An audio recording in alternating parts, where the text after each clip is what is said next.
This is CNNfn, the financial network. Coming up,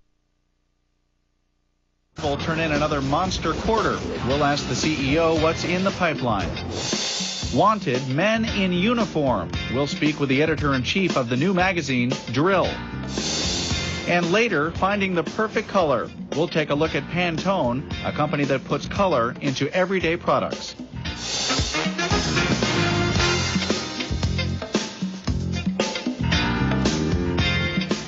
And welcome to the Biz Hour show on the media and entertainment industries. I'm David Haffenreffer. Well, things are not always black and white, and if anyone can attest to that, it's Lisa Herbert, the Executive Vice President of the Fashion and Home Division at Pantone Color, the global leader in color creation. Joining her is Alice Roy. She's a well-known fashion designer. Welcome to you both. Thank you, David. Hi. Lisa, this is a company that many people have not heard of, because you are a company behind many other companies in their efforts to either come up with a logo color, come up with a color theme for their company. Tell me a little bit about the company itself and what you all do. Well, Pantone really is the international standard for color communication across all different design industries. And what it is it's really a language. It's a language to allow fashion designers, graphic designers, publishers to communicate a precise color to their manufacturer. So they have the assurance that the color they envision is going to be articulated properly in the product that they deliver. And you guys come out with a color forecast every year, and that's a sort of to give people a sense of what's going to be a popular color or theme for that given year? Well, it's one thing to have a multitude of colors to choose from, but picking the right colors for the season is very important to a fashion designer's success. And that's why we actually predict the colors 2 years in advance of when you're going to see the colors in the store. And that is critical to you, Alice, no doubt, when coming up with designs. And then tell me a little bit about some of the colors that we have here before us. Well, this is a Pantone art story book, and it really inspired me, this particular story, the art story. I usually work from paintings, and this year I'm doing Georgia O'Keeffe and this sort of clay landscape. I forget what you call this. I think it's burnt orange. Burnt orange. And so it's the real saturated colors of something like this. I brought a few garments here versus the really smoky colors. I don't know what this one is called. They have these great names, you know, like Periwinkle, Lovely. Yeah, the people who come up with the names deserve an award for just the names themselves, I think.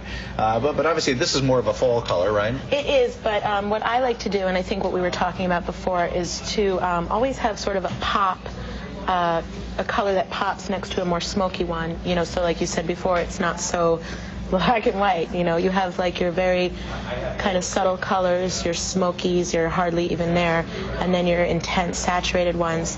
Well, at least that's how I design, that really help bring the story together.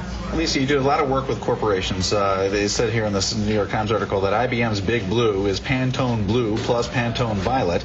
You also do stuff with Nike, Shiseido, Apple, DKNY, Martha Stewart Living, Tiffany as well. Barbie Pink is one of your colors. When you all predict a couple years ahead of time what's going to be hot in a few years, is it because you pick it that it becomes popular, or is it simply a prediction of what the public is going to want at that time?